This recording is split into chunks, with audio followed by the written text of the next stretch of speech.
दोस्तों, हमारे चैनल को सब्सक्राइब करने के लिए आप सब्सक्राइब के इस रेड बटन को ऐसे दबाएं और फिर सबसे पहले हमारी वीडियो प्राप्त करने के लिए इस बेल आइकन को ऐसे दबाएं। गुड इवनिंग एवरीवन, कैसे हैं आप लोग? अभी पैरेलल आई थिंक मैथ्स की क्लास चली हुई है, तो जो लोग मैथ्स की क्लास अटेंड करना चाहें वो अटेंड कर सकते हैं। रोहित जी कुछ आई थिंक परसेंटेज या फिर सिंप्लीफिकेशन वाला टॉपिक करवा रहे हैं आप लोगों को। आज जैसा कि मैंने आप लोगों को कल कहा था कि मैं आज का जो सेशन है वो अपना कम्प्लीटली लर्निंग बेस होगा। मैं आज आपका पहला जो टॉपिक है वो स्टार्ट करवाने वाला हूँ, लर्निंग थ्योरी ऑफ लर्निंग। ठीक है, तो आप लोगों की परमिशन है तो स्टार्ट करूँ मैं। एक्चुअली कुछ चीज़ें मैं आपको यहाँ सेटअप कर देता हूँ। एक मिनट, वॉइस स्टैंड बिना इसके अच्छा नहीं दिखेगा मेरे को। Okay, is it visible?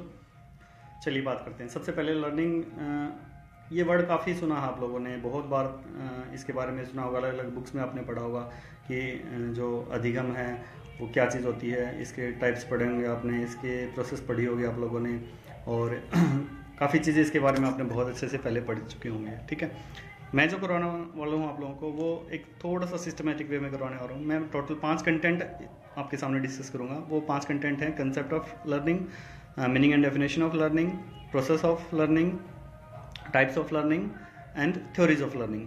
आज मैं 3 चीज़ें ही आपको डिस्कस करवा पाऊँगा। लर्निंग वाला टॉपिक काफ़ी बड़ा है और मैं चाहता हूँ आप लोग ये टॉपिक बहुत अच्छे से करें, और इसके लिए कुछ चीज़ें मैंने आपको पीछे दिख रही होंगी, बोर्ड पे पहले से लिख ली हैं ताकि टाइम वेस्ट ना हो आप लोगों का। ठीक है, और बहुत ही इंपॉर्टेंट टॉपिक है। लगभग मैं आपको फिर बोल रहा हूँ 8 से लेकर 10 क्वेश्चन इसमें डायरेक्ट इनडायरेक्ट जरूर पूछे जाते हैं। ठीक है, सो लर्निंग वाला जो टॉपिक है वो बहुत ज़्यादा इंपॉर्टेंट है। बेसिकली लर्निंग है क्या चीज़ें? देखो, कोई भी ऐसी चीज़ जो हमारे बिहेवियर को चेंज कर रही है और जिनसे हमें कुछ नया सीखने को मिल रहा है, हम उस प्रोसेस को लर्निंग बोल देते हैं। ठीक है, लेकिन ये एक ब्रॉड टर्म है लर्निंग।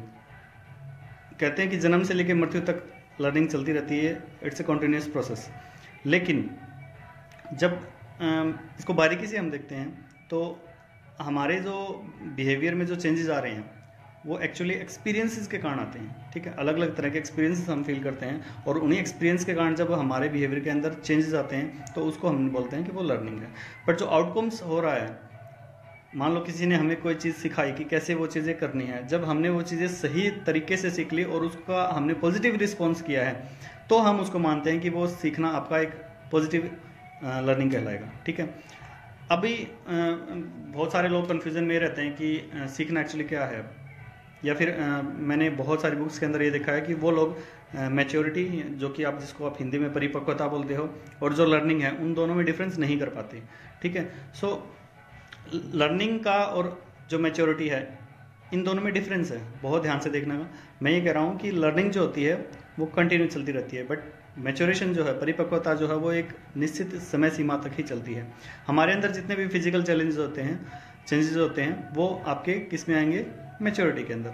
जबकि हमारी पर्सनैलिटी का जो ऑलराउंड डेवलपमेंट जो होता है वो लर्निंग की वजह से होता है। ठीक है, अगर मैं बात करूँ कि हाँ, बेसिक सी टर्म्स में बात करता हूँ कि जैसे प्रत्यक्ष और अप्रत्यक्ष, आपने सुना होगा direct and indirect learning. Direct learning जब हम किसी चीज़ को स्वयं करके देखते हैं तब हम उसको बोलते हैं that is a direct learning. ठीक है, एग्जाम्पल आप लोगों ने बुक्स में काफ़ी पढ़ा होगा, जैसे एक बच्चे ने जो जलती हुई मोमबत्ती है उसके हाथ लगा दिया और हाथ लगाने पे उसको गर्म लगा, गर्म लगाने के बाद उसने अपना हाथ हटा लिया और नेक्स्ट टाइम उसने दोबारा कभी उसको हाथ नहीं लगाया, क्योंकि उसको ये एक्सपीरियंस हो चुका था, फील हो चुका था कि भाई ऐसी जलती हुई चीज़ों को अगर मैं हाथ लगाऊँ तो मेरा हाथ जल जाएगा। ठीक है, तो ये था डायरेक्ट लर्निंग। और दूसरा इसका पहलू है वो है इनडायरेक्ट लर्निंग, यानी कि अप्रत्यक्ष रूप से सीखना। उसमें होता क्या है, उसमें एक्चुअली हम किसी दूसरे से सीखते हैं। ठीक है, कोई हमें बताता है कि भाई ये चीज़ आप करोगे तो इससे आपको फ़ायदा होगा, इससे आपको नुकसान होगा। यानी हम दूसरों को देखकर, दूसरों को सुनकर फिर जब कोई चीज़ें सीखते हैं उसको हम बोलते हैं अप्रत्यक्ष रूप से सीखना, यानी इनडायरेक्ट लर्निंग। ठीक है, अभी कुछ एक जो डेफिनेशंस मैंने पढ़ी थी इसकी लर्निंग की, उस सभी के अंदर बताया गया कि भाई इसमें एक चीज़ आपको सबसे ज़्यादा जोड़नी पड़ेगी, जो अहम है, जो याद भी रखनी है, वो है एक्सपीरियंसेस, यानी अनुभव। अनुभव द्वारा हमारे व्यवहार में जो परिवर्तन हो रहा है उसको हम बोलते हैं सीखना।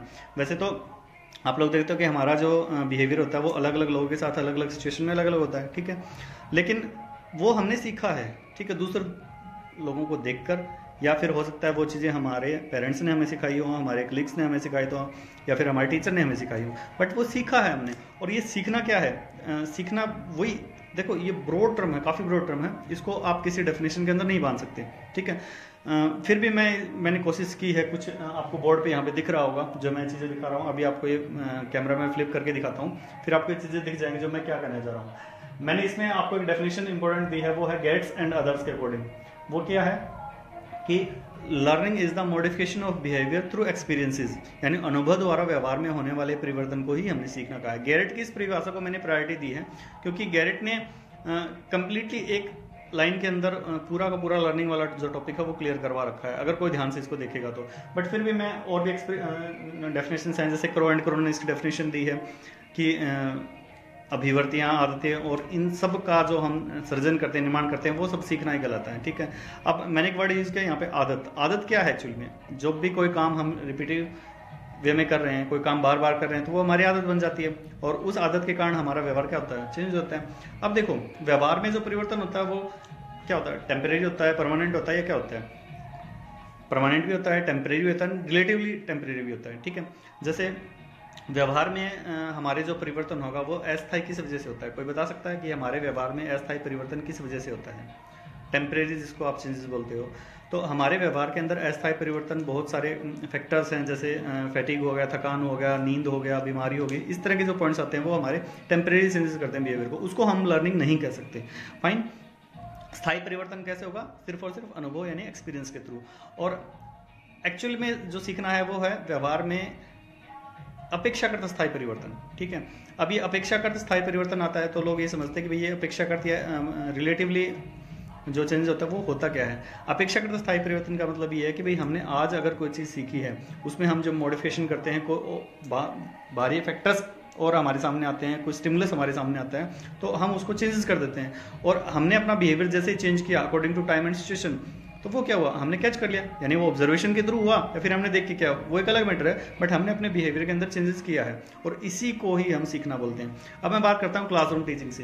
क्लासरूम टीचिंग की हम बात करते हैं तो बच्चों का बिहेवियर कैसे चेंज होता है। देखो सबसे ज़्यादा हमें फोकस इसी पे करना है, क्लासरूम के अंदर हम कैसे लर्निंग वाले टॉपिक को रिलेट कर सकते हैं। एक टीचर, एक student and the classroom and there interaction, ये चार चीज़ें ऐसी हैं जो डिसाइड करेंगे कि आप किस तरह का परिवर्तन या वांछनीय परिवर्तन चाहते हैं उस सामने वाले बच्चे के व्यवहार के अंतर्गत, ठीक है। तो इसी चीज़ को मैंने तीन, जो आप अधिगम के जो तीन पक्ष कहलाते हैं उसके अंदर बांटा है। आपने काफ़ी पहले सुना भी होगा इसके बारे में, ज्ञानात्मक पक्ष, भावात्मक पक्ष और क्रियात्मक पक्ष। These are the 3 domains of learning. ये एनसीईआरटी के अकॉर्डिंग है ये तीनों के तीनों डोमेन्स, तो इनको भी आप जरूर ध्यान रखिएगा, एक क्वेश्चन डायरेक्टली इसमें से पूछ लिया जाता है। कोग्निटिव जो डेवलपमेंट है वो बेसिकली आपकी जो नॉलेज है, सब्जेक्ट मैटर जो है उससे रिलेटेड होता है, कोग्निटिव ज्ञान से संबंधित है, बौद्धिक क्षमताओं से संबंधित है ये, ठीक है। और सेकंड जो है वो साइकोमोटर जिसको आप बोल सकते हो, यानी कि क्रियात्मक, जो क्रियात्मक जो होता है वो जैसे हम अलग अलग तरह की क्रियाएं करते हैं, एक्टिविटीज़ हमारी डिफरेंट टाइप की एक्टिविटीज़ जो होती हैं वो सारी की सारी हमारे कॉग्निटिव या फिर साइकोमोटर डोमेन के अंतर्गत आती हैं। तीसरा जो डोमेन है उसको हम बोलते हैं भावात्मक पक्ष, यानी एक तरह से आप इसको ये बोलना कि अफेक्टिव डोमेन जो होता है। अब अफेक्टिव डोमेन क्या होता है भाई, कि ऐसी भावनाएं या फिर ऐसे कार्य, किसी दूसरे व्यक्ति के कार्य को देखकर एक बच्चे के अंदर जो भाव उमड़ पड़ते हैं या फिर इमोशंस के अंदर जो चेंजमेंट होती है उसको हम बोलते हैं भावात्मक पक्ष। ये तीनों के तीनों पक्ष लर्निंग के अंदर आएंगे और यही तीनों चीज़ें अगर आप लोगों को ध्यान है, बीएड जब आप लोगों ने की होगी तो एक नाम आया है BS ब्लूम का। उस BS ब्लूम ने लक्ष्य और उद्देश्यों के बारे में बताया था और उन्हीं के अलग अलग टाइप्स बता के उन्होंने इन सबको उद्देश्यों को वर्गीकृत किया था इन तीनों भागों के अंतर्गत, ठीक है। तो वो कहीं ना कहीं इसी अपने टॉपिक लर्निंग से रिलेटेड है। सो लर्निंग वाला जो टॉपिक है बहुत ही वास्ट टॉपिक है, ठीक है। इसमें कुछ चीज़ें हैं जो मैं अभी आपको दिखाता हूँ, एक बार कैमरा फ्लिप करके। पहली चीज़ तो ये कि ये एक मानसिक प्रक्रिया है, ठीक है। मैंने लिख दिया है पहले ही ताकि आप लोगों का टाइम वेस्ट ना हो। मानसिक प्रक्रिया, मेंटल प्रोसेस है सीखना, obvious it's a continuous process, but ये वाला क्वेश्चन डायरेक्टली पूछ लेता है कि सीखना क्या है, एक बौद्धिक प्रक्रिया है, एक मानसिक प्रक्रिया है या फिर एक शारीरिक प्रक्रिया है। तो आप इसमें अपना आंसर दे सकते हैं कि ये एक मानसिक प्रक्रिया है, ठीक है। फाइन, अभी ये जो डायग्राम मैंने यहाँ पे बनाया है आप लोग अच्छे से देखना, इसमें मैंने क्या क्या चीज़ें डाली हैं। इस डायग्राम के अंतर्गत आपको दिख रहा होगा यहाँ पे मैंने लिखा है किसी भी छात्र का व्यवहार, the behaviour of a student. और इसके 3 डोमेन हैं, वो तीनों डोमेन कॉग्निटिव और psychomotor and this is affective domain. ये तीनों की तीनों पक्ष के कारण जब छात्र के व्यवहार में परिवर्तन होता है तो हम उसको बोलते हैं कि इट इज़ ए लर्निंग, ये एक सीखना है। अब देखिए संज्ञानात्मक व्यवहार के भी मैंने आगे आपको पॉइंट्स निकाल रखे हैं, ज्ञान, अवबोध, व्यवहारिक प्रयोग, विश्लेषण, संश्लेषण, मूल्यांकन।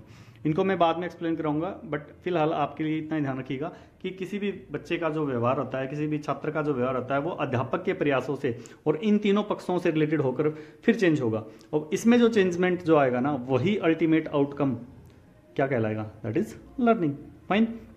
अब मैंने इसके अलग अलग पॉइंट्स निकाले हैं, ये आप नोट कर लेना, मैं इसकी पिक भी क्लिक करके आप लोगों को भेज दूंगा, बट फिलहाल आप इतना ही देखना कि इसके अंदर क्या आते हैं। फिर भी अगर आप लोग अभी नोट करना चाहें तो नोट कर सकते हैं। ये मैं आपको दिखाता हूँ, जो साइकोमोटर डोमेन है उसके अंदर मैंने क्या कौन कौन से पॉइंट्स लिखे हैं। चालक, संबंध बनाना, पहल करना, परिचालन, सुस्पष्टता, स्पष्ट उच्चारण और स्वाभाविकता। ये आपको दिख रहा है ध्यान से यहाँ पे? Okay fine. दोबारा एक बार मैं इसको कुछ टाइम के लिए यहाँ पे रख रहा हूँ, आप लोग जरूर बिल्कुल इसको देखिएगा और एक बार नोट कर लीजिएगा। ये पॉइंट्स इंपॉर्टेंट है, मैं कंप्लीटली इसको ज़्यादा लिख नहीं सकता क्योंकि काफ़ी टाइम कम है, मैं डायरेक्टली इनको समझाना चाह रहा हूँ, तो इसलिए इसको ज़रूर ध्यान रखिएगा, ठीक है। आई थिंक नोट कर लिए होंगे आप लोगों ने, ये आपको बुक्स में मिल जाएंगे शायद, आई डोंट नो मिलेंगे नहीं मिलेंगे, बट देख लेना आप, ठीक है। अब इसको भी दोबारा दिखा देता हूँ। संज्ञानात्मक के अंतर्गत क्या क्या है? ज्ञान, अवबोध, व्यवहारिक प्रयोग, विश्लेषण, संश्लेषण और मूल्यांकन, ये सारी चीज़ें इसके अंतर्गत दी गई हैं, ठीक है। ओके, फिर आता है हमारा भावात्मक पक्ष। भावात्मक पक्ष जिसको आपने अफेक्टिव डोमेन कहा है, इस अफेक्टिव डोमेन, अगर किसी बच्चे का अफेक्टिव डोमेन प्रभावित होगा तो ये वाली जो प्रोसेस है, ये वाली जो एक्टिविटीज़ हैं, ये डेफिनेटली उनके अंदर ऑकर्स होंगी। स्वीकारना, अनुक्रिया, सम्मान देना, संरचना और चरित्र निर्माण। जो इंग्लिश मीडियम जो स्टूडेंट हैं शायद उनको थोड़ी प्रॉब्लम होगी यहाँ पे, बट मैं कोशिश करूँगा कि शायद उनके लिए मैं एक अलग से सेशन स्टार्ट करूँ इंग्लिश मीडियम स्टूडेंट्स के लिए। बट फिलहाल ये स्टूडेंट्स में ये जो सेशन है, मैं कोशिश कर रहा हूँ जितना मुझे हो सके मैं दोनों मीडियम के अंदर इसको समझाने की कोशिश करूँगा, बट फिर भी आप लोग इसको ज़रूर ध्यान से देखिएगा, ठीक है। अभी जो मैं आपकी बात कर रहा था परिपक्वता, जो परिपक्वता वाली बात जो बातें हैं, अब बहुत सारे बच्चों को ये प्रॉब्लम आती है कि भाई मैच्योरिटी एंड जो परिपक्वता है और अधिगम में कैसे फ़र्क करें। तो मैंने ऑलरेडी बता दिया था आपको, लेकिन फिर भी मैं बता देता हूँ कि परिपक्वता एक नैसर्गिक प्रक्रिया है, नैसर्गिक प्रक्रिया, इसको आप इंग्लिश नेचुरल बोलते हैं, ठीक है। और ये आप देखिए, अभी आप डिफरेंस कर पाएंगे इसमें आसानी से कि परिपक्वता और अधिगम में क्या फ़र्क है। मैंने इसको कहा कि ये एक नेचुरल प्रोसेस है, ठीक है। क्या किसी भी व्यक्ति के अंदर हम कुछ चेंजेस करना चाह रहे हैं तो उसके लिए वो एक पर्टिकुलर एज पे होना चाहिए या नहीं चाहिए? और क्या अगर हमें किसी व्यक्ति को कुछ सिखाना है, अगर हमें कुछ अधिगम करवाना है, तो वो मैच्योर होना चाहिए नहीं होना चाहिए? मैं आपसे इनका रिलेशन पूछ रहा हूँ, ठीक है। अब सेम चीज़ें हैं, क्योंकि बहुत ज़्यादा कॉन्ट्राडिक्शन यहाँ पे रहता है कि लोगों को ये नहीं पता होता कि हमारे अंदर जो चेंजेस आए हैं वो किसके कारण है, परिपक्वता के कारण आए हैं या फिर वो जो चीज़ें अधिगम की गई हैं उनके कारण आया हुआ है। ये आपको बताना है कि ये जो चेंजेस हमारे अंदर आते हैं कैसे आते हैं, क्योंकि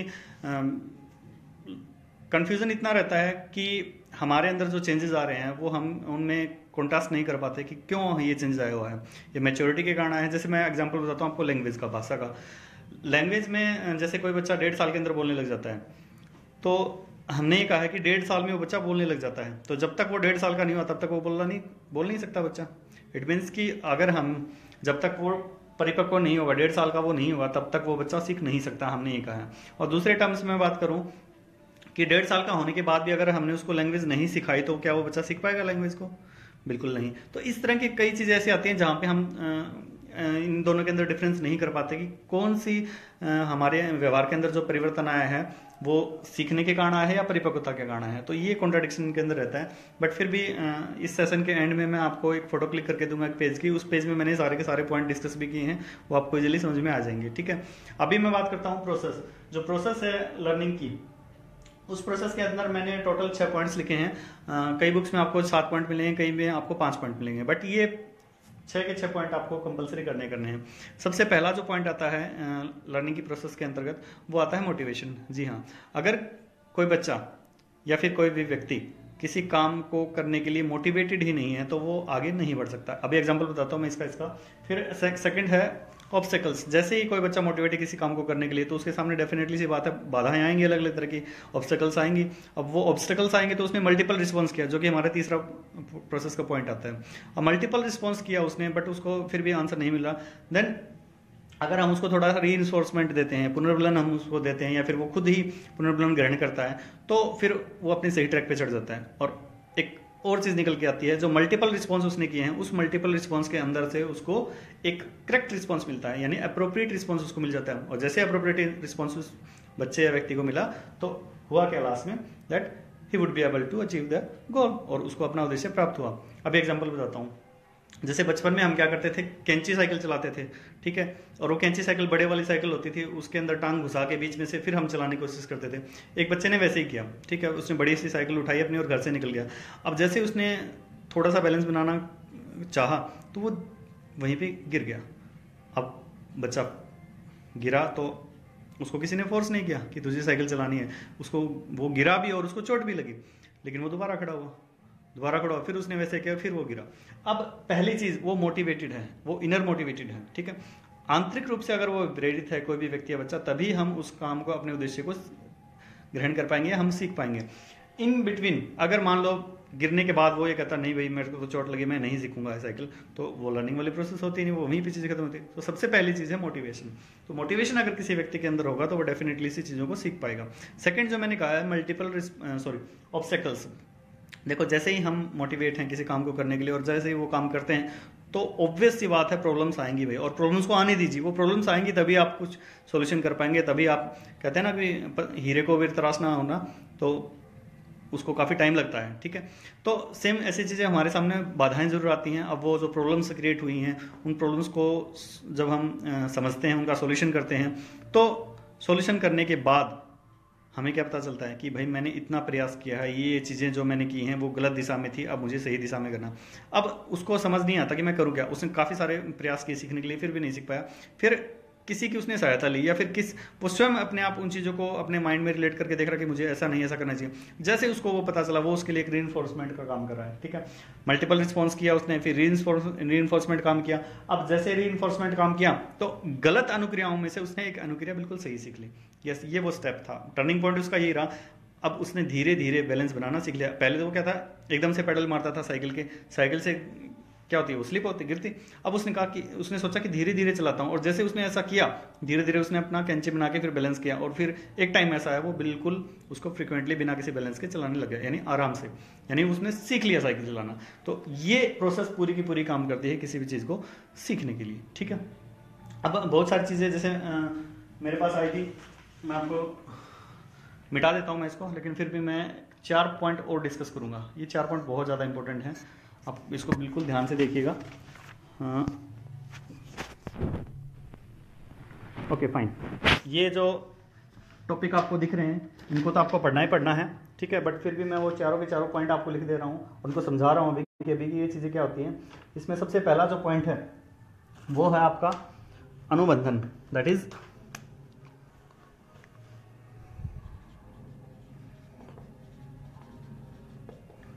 अनुबंधन, ठीक है। मैं अभी इसको समझा देता हूँ। इसको इंग्लिश में हम बोलते हैं कंडीशनिंग।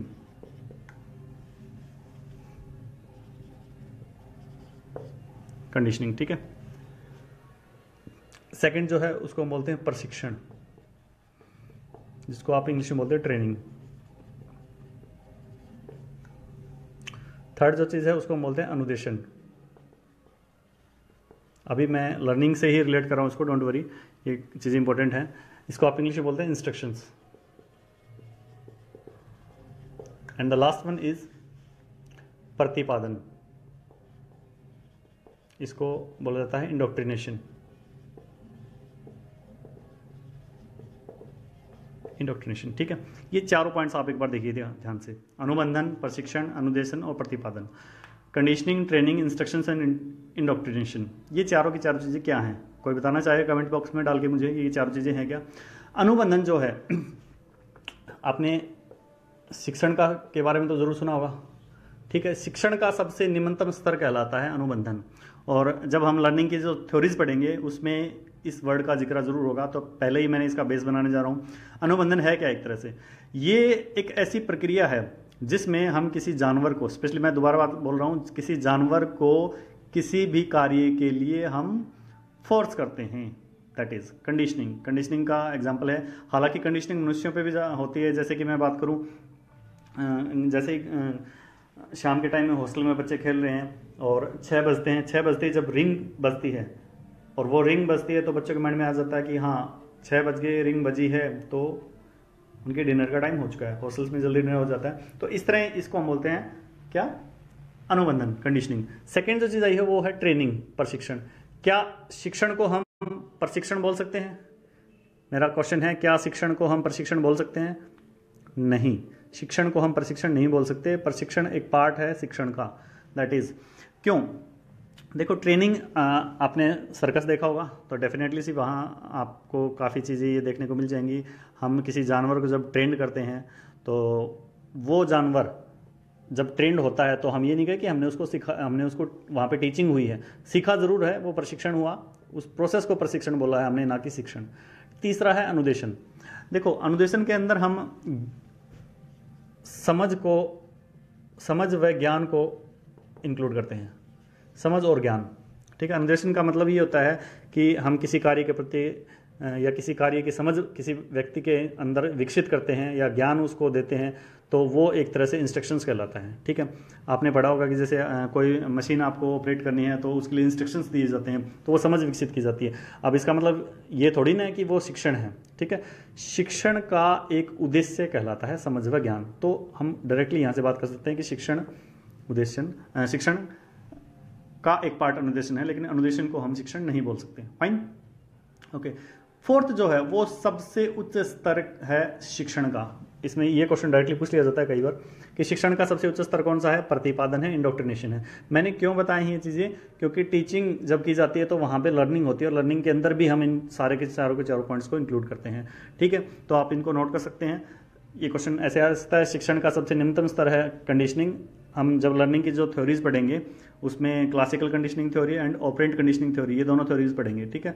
तो फिलहाल आप इसमें इतना ही ध्यान दीजिए कि कंडीशनिंग जो है वो शिक्षण का सबसे निम्नतम स्तर है और इंडोक्ट्रिनेशन है, प्रतिपादन जिसको आप बोलते हैं। इसका मतलब होता है किसी भी व्यक्ति के अंदर उच्चतम कौशल या फिर उच्च नैतिकता वाली चीज़ें जब विकसित हो जाती हैं, सीख लेता है, तो उसको बोलते हैं प्रतिपादन, ठीक है, इंडोक्ट्रिनेशन। और शिक्षण का सबसे उच्चतम स्तर कहलाता है इंडोक्ट्रिनेशन और शिक्षण का सबसे निम्नतम स्तर क्या कहलाएगा?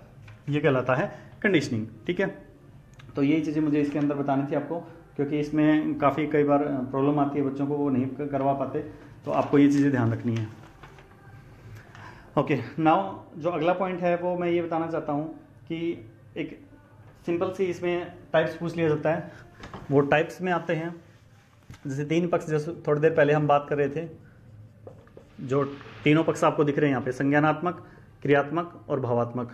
इन तीनों पक्षों को ही हमने टाइप्स का नाम दिया है, या फिर एक तरह से सीखने के जो प्रकार है उनको मैं डिवाइड कर रहा हूँ एक पॉइंट में।